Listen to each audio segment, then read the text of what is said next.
Hey you guys, welcome back to the channel. It's Liv. Today we're going to deal with something that keeps coming up over and over. This idea that certain immigrant groups believe they are untouchable, that they can enter our country through refugee programs or asylum claims, then turn around and speak boldly against the very nation that gave them protection. Some are even saying they cannot be deported, that they have automatic legal status, or that naturalization somehow makes them exempt from accountability. Those claims are not only false, they're dangerous, and they impact Black Americans more than anyone else.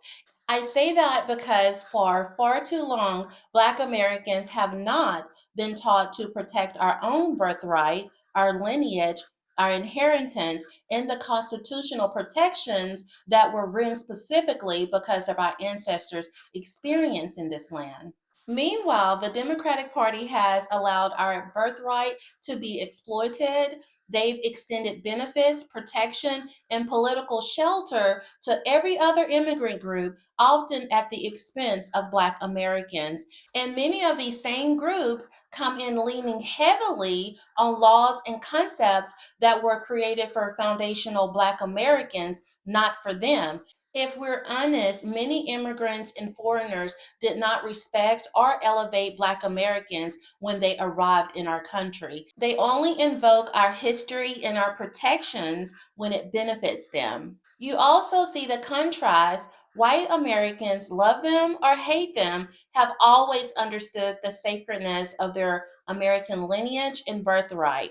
They defend it openly, they protect it, they are proud patriots, and when they draw boundaries, they get called racist, when in reality, many of them are simply protecting the Constitution that their ancestors fought and died for. They know those laws were written with a certain exclusivity to safeguard American lineage because that knowledge had been passed down to them. They understand the importance of birthright, sovereignty, and belonging in a way many Black Americans were never educated or empowered to understand, and that is not their fault. I'm looking at the new immigration crackdown and focusing specifically on how this affects our communities financially, socially, and politically. Because while many of these groups are being rewarded, subsidized, and politically protected, Black Americans, the people with the oldest lineage and the deepest roots in this soil, are the ones getting displaced, ignored, and pushed out. Before I play this clip, I want you to listen very carefully to what's being said. A Somali supporter is claiming that refugees, asylum seekers, and naturalized immigrants are beyond the reach of U.S. law and that their elected officials will shield them from being deported. This is not how immigration works. That is not what the law says, and that is not something any politician can promise. After this clip, I'm going to break down the truth, the legal distinctions, and why misinformation like this is not only misleading, it directly harms Black Americans who are already dealing with economic displacement, resource competition, and political neglect. Here's the clip. Trump is coming after Somalis in Minnesota, terminating TPS protection and stating Minnesota is being terrorized by Somali gangs. Send them back home. Yeah. Governor of Minnesota, he fired back. Ilhan Omar fired back. Republicans cheering. What? What is this? Because there's only 700 Somalis that have TPS. Majority of Somalis, they're U.S. citizens. They're green card holders. They're refugees from the 90s. They have built communities, businesses, neighborhoods. What is he talking about? Why is he framing it like the whole Somali population depends on this TPS? This is called drama, theater, better headline. Yeah. So, what is the intention behind this drama? What's your thoughts behind this? Appreciate that. When I say this is not what the law says and not something any politician can promise, I mean exactly that. And I also believe the Democratic Party has put a battery in Congresswoman Ian Omar back that energized her to speak with a level of authority and protection that does not align with her actual immigration status or the legal boundaries that apply to naturalized citizens. People are just idiots. I really, I'm at the point where it's become really hard to have an intellectual debate with any of these people because the level of stupidity that they are displaying every single day is frankly embarrassing, not just in Congress, but as Americans. And the fact that these people are allowed to say just the most ridiculous things tells you that the dumbing of the United States has arrived, because how else do we get a Trump presidency again? She speaks as if she carries the same lineage based protection that belongs to foundational Americans, and the rhetoric and ideology being promoted are creating a sense of invisibility within certain immigrant groups that simply does not match the law.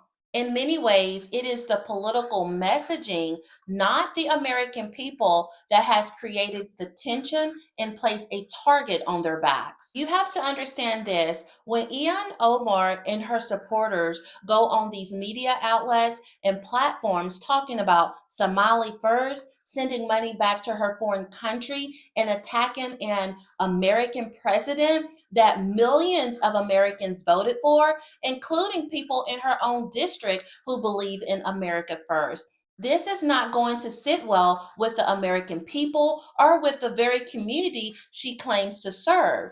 Americans opened their doors and allowed her and others to come here, build a life here, and gain opportunity here. And instead of prioritizing the people who trusted her with their vote, she's openly aligning herself with another nation and using her position to push rhetoric that goes directly against the interests of the country she is supposed to be representing. Now, I want to go over what the actual law says when it comes to the legal process of entering America. Because when these laws are finally enforced, many people start claiming they're being targeted or that it's racist. But in reality, this is the constitutional law. And when you enter another country, especially this one, you are agreeing to abide by the laws of that land. That principle is not only legal, it's biblical. No one forced anyone to come to America. No one forced you to make this your home. You asked to come here, and America opened the door out of generosity. But that generosity always came with conditions and responsibilities. There are rules, there are boundaries, there are restrictions. So I want us to be educated, informed, and grounded, not emotional, when we see these situations unfold on the news. It's important to do your own research and understand what's actually happening from a rational, factual perspective. And with that, we're going to start breaking down the first category: green card holders. People with green cards are not US citizens. They hold permanent resident status, which is a privilege, not a right. These are ways that they can obtain a green card: family sponsorship, employment, diversity visa lottery, refugee and or asylee adjustment, special migration categories like military, religious workers, etc. And these are the rights that they have. They can live and work in the US indefinitely, travel abroad, and sponsor limited family members. Now, these are the rights they do not have. They cannot vote in federal elections. They cannot run for public office. They do not have constitutional protection equal to citizens in all areas. They can still be deported. Now, grounds for deportation or removal: a green card holder can be removed by these if they commit certain crimes, felonies, aggravated felonies, crimes of moral turpitude, commit fraud during immigration application, fail to maintain permanent residence, are connected to terrorism, and pose national security threats. Many immigrants falsely believe, I'm legal, they can't deport me. That is not true. A green card holder remains deportable until the moment they become a U.S. citizen, and sometimes even after if fraud is discovered. Let's talk about asylum and refugee seekers. Asylum seekers, they apply for protection after arriving in the US or at the border. They must prove persecution for race, religion, nationality, political opinions, or social group.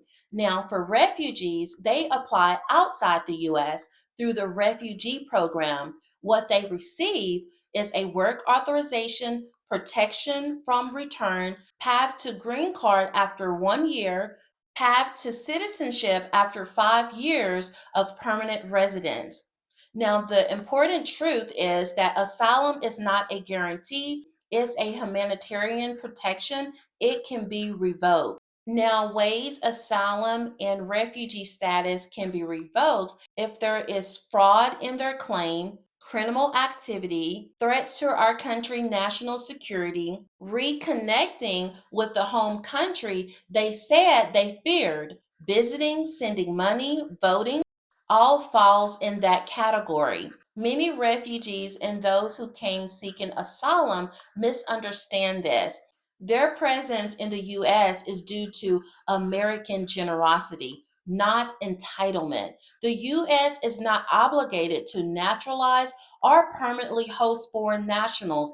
It is a humanitarian act that can be revoked. Now, let's discuss the naturalization when becoming a US citizen.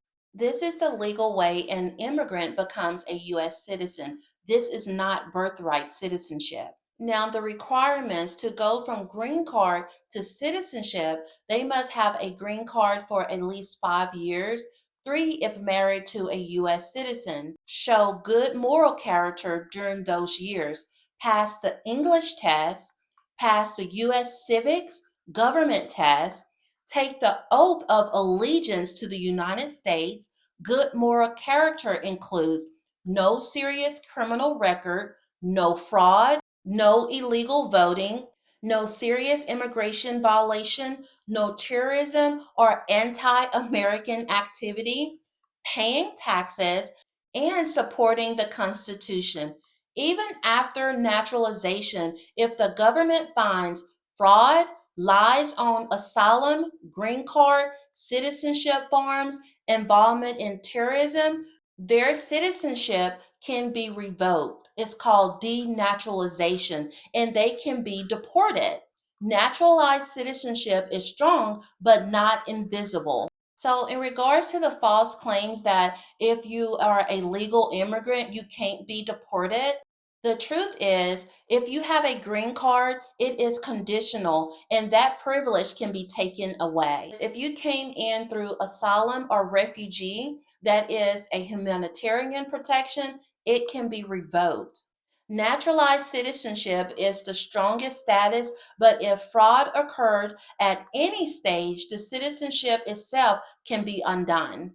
Okay, so when it comes to immigrants who publicly speak against the US government, the thing is, people have free speech, but immigration status can be impacted if they advocate for the overthrow of the US, they engage in anti American extremist activity, they support foreign governments hostile to the US, and if they commit acts that violate good moral character. Immigration law is very clear. Residency and citizenship require allegiance to the United States. The truth is, legal immigration is a long process with strict requirements.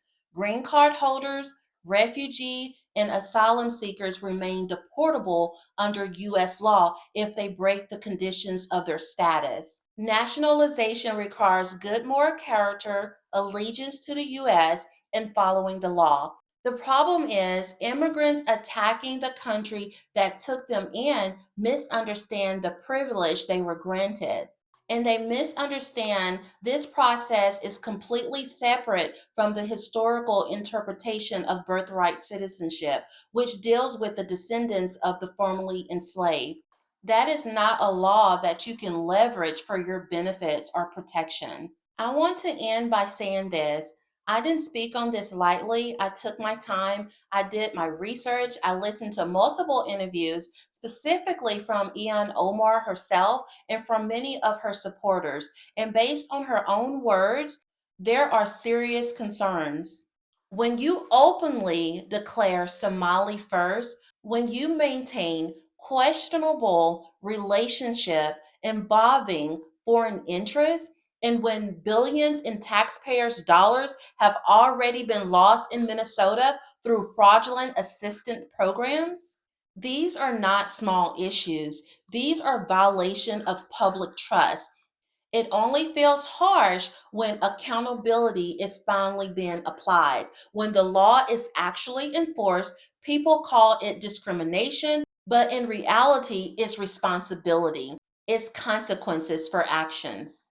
For me personally, I'm an American, a Christian American. I stand with my country, I stand with our people, and I stand for the generations coming after us, our children, our grandchildren, and those who will inherit the results of the choices we make today.